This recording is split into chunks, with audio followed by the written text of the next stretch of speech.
Joining me is Tom Howard, who's running for the New Hampshire House, and Sullivan, District 9. So Tom, we talked a little bit about your philosophy and the past. I want to get into some of the core issues that I think we may see. Clearly, in the next biennium, the budget's going to be the leadoff batter. I mean, it's going to be the issue that people talk about the most in the first year. Always is. So, what are your how do you approach the budgeting process? Well, the budget, I wouldn't say it's above my pay grade, but I'm not in finance, on the finance committee. But I do pay attention to how things go when they go through the process at the House. And I think that some of the issues we take our lead from Ways and Means. They determine how much money we're going to be getting, and if they honestly look at, and my second term in the House, I think they did a really good job when the Republicans were in the majority, of looking at revenue streams and all the revenues and putting them together, and we sat down and worked out a budget that lived within those means, and we passed that budget. And actually the latest budget in the past term was really just a carryover of that budget. So it's really, it's not as complicated as a lot of people think. I think it's just a matter of, my philosophy is big government is not what we need. We need a smaller government. We need people to make the choices. The government shouldn't be giving handouts, and and I'm all about giving somebody a leg up, but just to continually to spend money on things that aren't necessary, I think is the wrong way to go. And right now, as we look at the budget, because of the hospital tax and the lawsuit and the settlement for that, it's probably an $80 to plus $1 million hole that we can see it at the outset of the next biennium. Yeah. Are there savings in the budget to fill that hole, or well, is it a revenue there's side? always a built-in provision, it's called the rainy day fund. There's always, and that gets tapped periodically. I think a lot of things that we could do is look at how we manipulate our spending, and there's all kinds of different funds, and dedicated funds and non-dedicated funds, and at any given time you can dip into one pot and dip into another, and I think that causes a lot of the ups and downs of our budget. I think that if there's a dedicated fund, it should be a dedicated fund.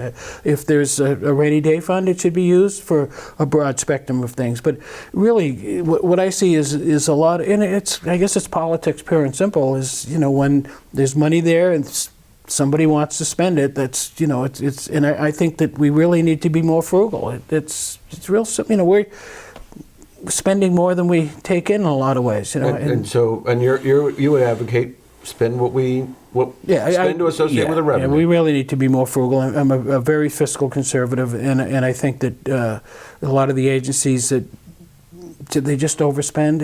I look at some of the lavish conditions that some of the agencies have down there in Hazen Drive, and I don't mean to say that people should work in antiquated places, but it's just, we spend money on things that really aren't necessary. I want to turn to some other issues. The casinos and casino gambling has been in front of the legislature, I think, every term that I was there, yeah. For a long time. Yeah. I don't know how far back, but in this millennium, it seems like every term. Yeah. Are you in favor of expanded gambling? Yeah, matter of fact, I am. I think it's something that.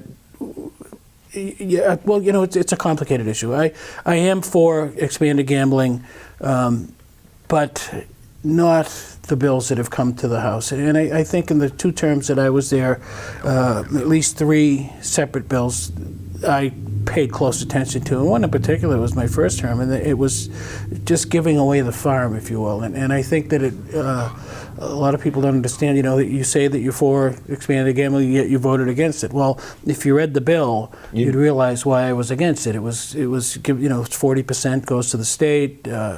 People that worked for the conglomeration that was coming in to do a resort destination casino there was some indemnification clauses that allowed them to kind of skate if there was any Problem. legal issues. So the devil's in the details, what you're saying. Yeah, precisely. And you yeah. need to read the entire bill. Yeah, I really, one of the things, it's a complicated issue. I'm pretty sure that majority of the folks in New Hampshire want expanded gambling to one extent or another.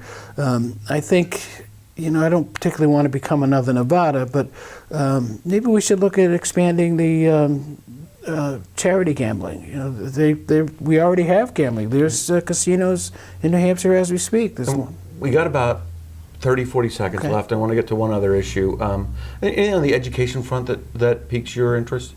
Well, yeah, one in particular is I really strongly am for like the education tax credit scholarship fund, and we passed that in 2011, I believe.